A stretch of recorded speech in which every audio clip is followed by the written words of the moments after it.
నమస్కారం ఈటీవీ 360కు స్వాగతం. ముందుగా ప్రధాన అంశాలు.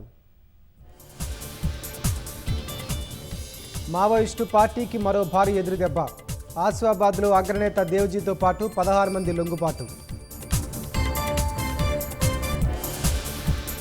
దేవాదుల ఎత్తిపోతల పనులపై ప్రభుత్వం దృష్టి. ఆటంకాలు లేకుండా పనులు చేపట్టాలని దిశానిర్దేశం చేయనున్న సీఎం.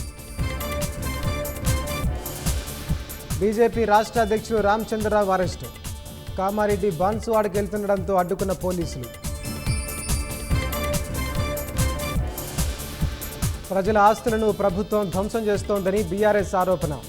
మూసీ బాధితులకు అండగా ఉంటామని హరీష్ రావు హామీ.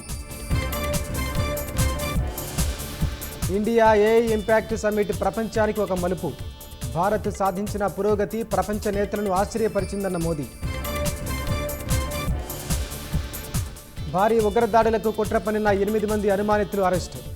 ఐఎస్ఐ బంగ్లాదేశ్లోని ఓ సంస్థతో సంప్రదింపులు జరిపినట్లు గుర్తింపు. జమ్మూ కాశ్మీర్లోని కిష్త్వాడ్ జిల్లాలో ఎదురు కాల్పులు. అడవిలో తారసపడ్డ ముష్కరులు, విస్తృతంగా కోంబింగ్. ఆఫ్ఘనిస్తాన్లోని 7 ఉగ్రవాద స్థావరాలపై పాక్ దాడులు. ఇటీవల జరిగిన పేలుళ్లకు ప్రతీకారం, పలువురు మృతి.